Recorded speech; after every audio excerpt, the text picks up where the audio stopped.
the other day, Disney Plus released their new original film, The One and Only Ivan. And yesterday, I decided to finally give it a watch. So, let's take a look.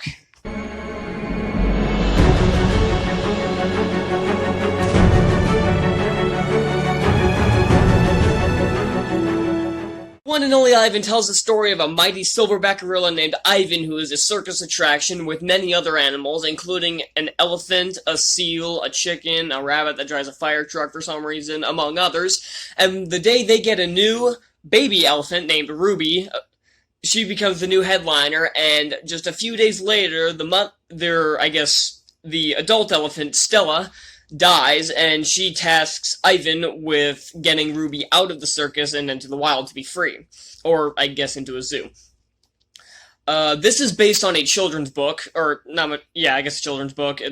I never read the book, so I went into this movie with a completely open mind. I didn't watch any of the trailers, which seems to be par for the course now for me.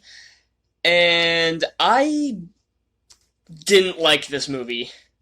I didn't think it was very good. There are many problems with this movie, so I'm gonna get right into it. Normally, I like to start off with positives with movies like this, but this movie's such a mess that I can't really just differentiate positives here and then negatives here. It's gonna have to just be one whole thing. The story is incredibly boring. This is one of the most boring films I have seen this year. Nothing really happens in this movie until maybe the last 5 minutes. And I'm serious. It takes 30 minutes for the baby elephant to even arrive. And that's already a third the way through the movie. And that's supposed to be the point that gets the plot in motion. You cannot start having your plot in motion a third the way through the movie. You need to start at the beginning. I understand there's a setup that needs to be done, but that setup for this movie takes 5 minutes. Then there's 25 minutes of nothing that happens, and then there's another period after the first third ends, after the first act ends, when Ruby arrives, nothing happens for another 30 minutes until they attempt the escape, and then nothing happens for another 15 minutes until they eventually get out. This movie is so boring, it's incredibly slow, and there was way too much padding for this movie. There's way too much padding. There's not much charisma from the actors. Bryan Cranston is really trying here, who played the human character Mac. The little girl is honestly not a terrible actress, but the character is not very interesting. None of the characters are very interesting in this. Ivan just feels like a teenager. Even he's apparently supposed to be a very nice and gentle animal in the book. All he is, he's just some snarky teenager-ish kind of thing here. I don't care for that. The other animals are not given enough screen time to have any character development. The dog Bob, who's played by Danny DeVito, who cannot get out of crappy circus movies. First Dumbo, then Animal Crackers, now this. Differentiate yourself a bit, DeVito. You're a good actor. You deserve a better career than this. Get a better agent. But he's given almost no development here. He's used as comic relief, and he's not exactly funny. Nobody's very funny in this. The chick in Henrietta, or is it I guess it would be a hen. Henrietta, played by Shaka Khan, of all people. She's just the sassy black stereotype, and I don't care for that stereotype. I don't like stereotypes, okay? Nobody does. The rabbit's annoying, and he's given all of 5 minutes of screen time, so that's also a plus and a minus, because it could have given him more screen time to be, A, less obnoxious, or B, have some actual depth to him. But a plus, I didn't have to put up with that rabbit for too long. I like the seal. Frankie, I think is his name. I like the seal. He's funny. Ruby is kind of obnoxious, but I think that's the point. Stella was a good character for the 30 minutes she was in the movie before she's abruptly killed off. And I do mean abruptly. It just kind of comes out of nowhere. And it did not flow very well. Nothing in this movie flows very well. So something I should talk about is the CGI for this movie. CGI is not very impressive. It's not. Movies like The Lion King had no expression to them, but the CGI looked great, but there was no expression to them. That's why I hated the movie so much. This one has the exact opposite problem. It has plenty of expression on the characters' faces, but the CGI is very obvious it's CGI.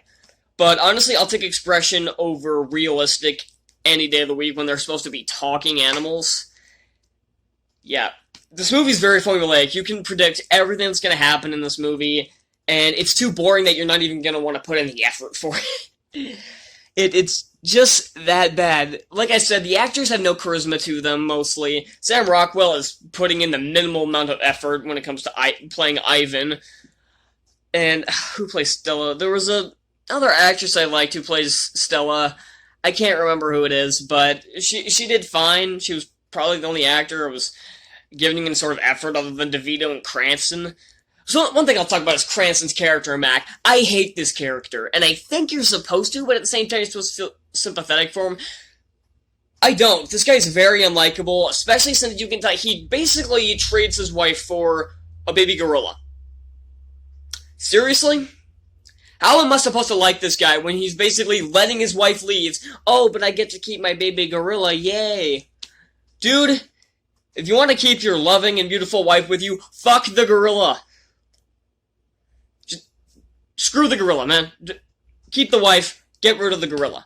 I mean, don't get rid of it, but put it in a zoo or something, which ends up happening at the end anyway. Who cares about spoilers? It sucks anyway. I'm trying to think. I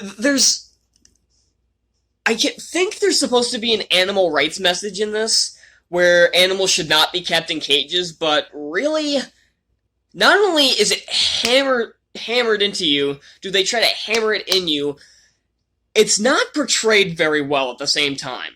It seems like they're just trying to talk down to their audience without giving it any sort of sense of subtlety, and I don't know how this movie's supposed to make me feel. Happy? Content? Sad? I feel manipulated! This isn't a god-awful movie. I don't even think I would say it's the worst. It's definitely not the worst movie I've seen this year. It's not even the worst Disney movie, I think. I think Artemis Fowl still has this thing beat, 'cause that was bad. But if you can remember, I gave Artemis Fowl a D+, and that was being pretty generous. And I don't think I can go any higher with this movie either. Artemis Fowl probably deserved a lower score, and yeah, when I get to my ranking at the end, you'll probably be like, what, you gave it a D+, and you gave this one a D+, but this one's, why is this one higher? Because I was being generous with that movie. That movie probably deserved a D, D-, probably. But this is a very formulaic and boring film. I cannot recommend this at all. Just stick with the book if you've read it. I haven't read it. I probably will later on. I don't know why, but I probably will, just to see what I'm missing, if there's anything worth of value there that was missing in this film. Yeah, so that's all I'm gonna say. I'm gonna give Disney's The One and Only Ivan a D+. And honestly, I was hoping it would be higher. Thank you all so much for watching. If you want to see more reviews, hit that like button, hit that subscribe button down below, and comment on what more movies you want me to see, or you want me to review. If there are any that have already come out, and what are coming out soon that you want me to see. There are, if you see my schedule, you know I do have the Phineas and Ferb movie review coming up next week. I may have the Mulan movie coming up the next week. And yeah, past that, I don't really have a plan. I may see New Mutants the week after I see Mulan, so that'll be like its third weekend. I may see it then. I don't know. I'll just have to see. Yeah. So yes, that's all I was gonna say, and I'll see you next time. Bye.